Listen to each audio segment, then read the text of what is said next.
पौराणिक मान्यता के अनुसार समुद्र मंथन से जब अमृत निकला तो अमृत का वितरण भगवान विष्णु ने मोहिनी अप्सरा का रूप धारण करके करने लगे। लेकिन वह देवताओं को अमृत और असुरों को मदिरा पिला रहे थे।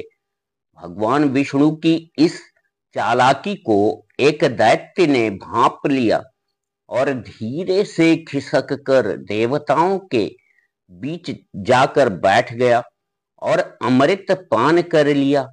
इसे सूर्य और चंद्रमा ने देख लिया तो भगवान विष्णु से राक्षस की ओर संकेत किया। भगवान ने तुरंत अपने चक्र सुदर्शन से उसके सर को धड़ से अलग कर दिया, लेकिन वह अमृत पान करके अमर हो चुका था, इसलिए वह मरा नहीं बल्कि उसके दो भाग हो गए। सिर राहु और धड़ केतु कहलाया। अपने इसी अपमान का बदला लेने के लिए जब वही नक्षत्र, घड़ी और तिथियां आती हैं तो राहु और केतु चंद्रमा और सूरज पर हमला करते हैं। ये चंद्रमा पर पूर्णिमा को और सूरज पर अमावस्या को हमला करते हैं।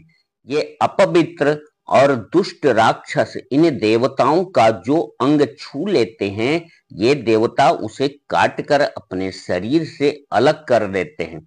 लेकिन अमृत के प्रभाव से सूरज और चंद्रमा पुनः अपने पूर्व रूप में आ जाते हैं, ऐसी हिंदू मान्यता है। पर यह आज के विज्ञान के युग में प्रमाणिक नहीं माना गया है। खगोल विज्ञान के अनुसार सभी ग्रह, उपग्रह, सूरज और चंद्रमा, तारे आदि ब्रह्मांड में चक्कर लगा रहे हैं। इस कारण जब सूरज, पृथ्वी और चंद्रमा एक सीध में आ जाते हैं तब सूरज का प्रकाश पृथ्वी से बाधित हो जाने के कारण चंद्रमा पर पूर्ण रूप से नहीं पड़ता है और चंद्रमा पृथ्वी की छाया से ढक जाता है। इससे चंद्रमा पर हल्का धुंधला लाल रंग का प्रकाश दिखाई पड़ता है। इसे ही चंद्र ग्रहण कहते हैं। इसी प्रकार अमावस्या तिथि को सूरज और पृथ्वी के बीच जब चंद्रमा एक सीधी रेखा में आ जाता है तो सूरज का प्रकाश बाधित हो जाता है और पृथ्वी के बहुत से भाग में बहुत हल्का प्रकाश दिखता है और चंद्रमा सूरज को ढक लेता है। इसे सूर्य ग्रहण कहते हैं। यह स्थितियां कुछ समय के लिए ही होती हैं, क्योंकि घूर्णन गति के कारण ये स्थितियां थोड़े समय में बदल जाती हैं। ग्रहण संपूर्ण संसार में एक साथ नहीं होते हैं। पृथ्वी के अलग अलग भागों में अलग अलग तिथियों में ग्रहण लगते रहते हैं। इसलिए एक वर्ष में एक से अधिक ग्रहण भी पड़ सकते हैं। ग्रहण एक स्वाभाविक प्रक्रिया है, न कि ईश्वरीय प्रकोप। धार्मिक मान्यता अनुसार सूतक काल की अवधि आमतौर पर ग्रहण की शुरुआत से लेकर ग्रहण की समाप्ति तक होती है। सूतक काल ग्रहण लगने से 9 घंटे पहले शुरू हो जाता है।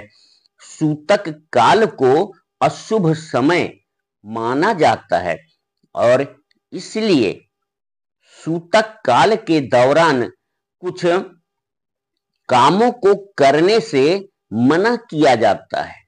जैसे सूतक काल में भोजन नहीं किया जाता, पूजा पाठ या धार्मिक कार्य नहीं किए जाते,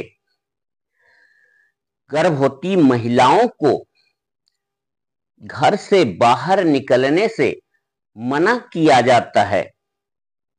पेड़ पौधों को काटना, साग सब्जी काटना, ग्रहण के पहले से बना कर रखा हुआ भोजन करना, छुरी, चाकू, सुई आदि का प्रयोग करना या ग्रहण को नंगी आंखों से देखना, यह सब हानिकारक होता है। ग्रहण काल में ईश्वर नाम का जाप करना, ग्रहण के बाद स्नान और दान आदि करना शुभ माना गया है। तो आज की कथा बस इतनी सी है। तो वीडियो देखने के लिए आप सबको धन्यवाद है। Please like, share and subscribe my channel story king R K. Thank you.